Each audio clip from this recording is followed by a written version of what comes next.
lap, as it were, around the rotunda. It's just about 9,000 of our closest guests and friends and family today. So very busy. We want to make sure we're organized. We'll give you a chance to slowly walk through the Capitol Rotunda, probably the most familiar room you'll see today.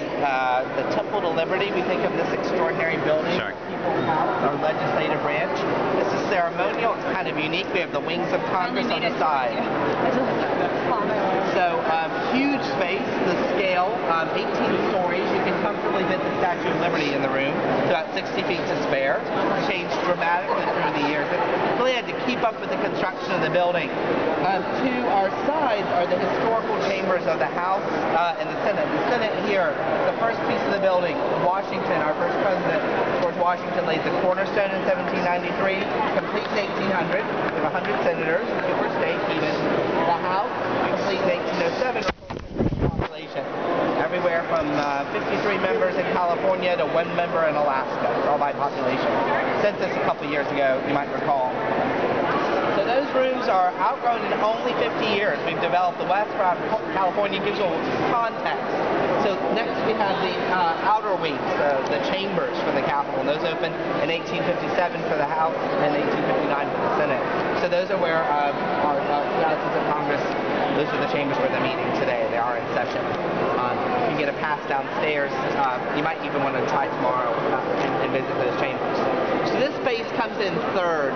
It starts out at about half the height of the chamber and grows, or of the room and grows, to keep up with the development of the wings and the sides. The old dome actually was wooden, never really fit the building. It was replaced by an iron dome, our country's first skyscraper.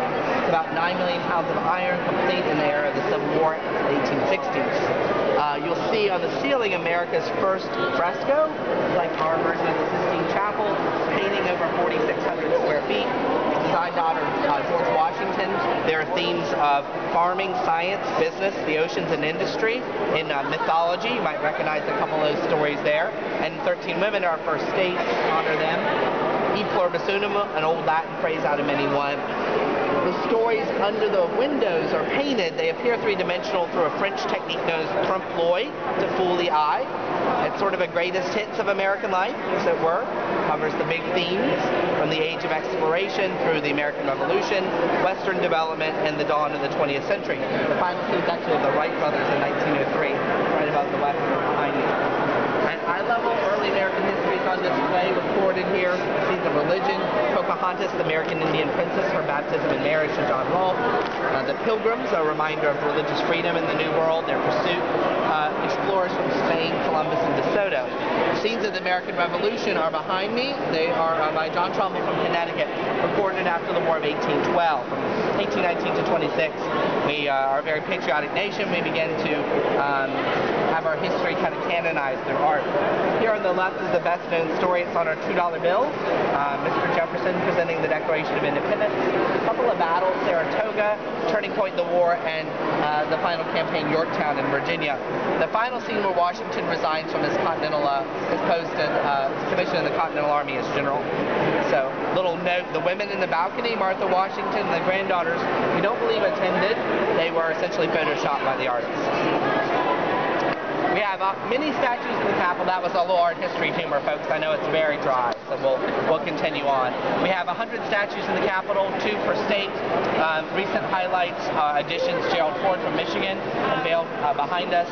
Ronald Reagan from California, incorporating, as the sculptor did, bits of the Berlin Wall in that statue. Really remarkable. Dr. Martin Luther King Jr. of the Civil Rights era, complimented this year, soon to be unveiled in the Capitol. She hasn't been completed yet.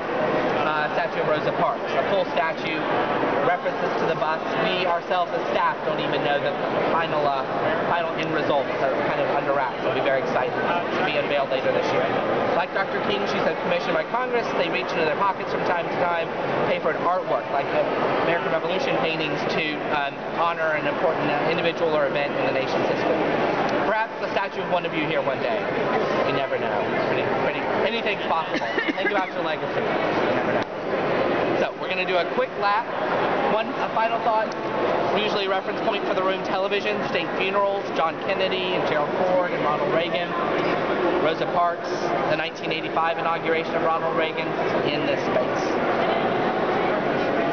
Questions at all? We're going to kind of do a counterclockwise around. If you'll follow Molly and I, do you want to lead the charge? Yeah. Okay. I can get out. And I'll be, and then we'll let Molly, if you will.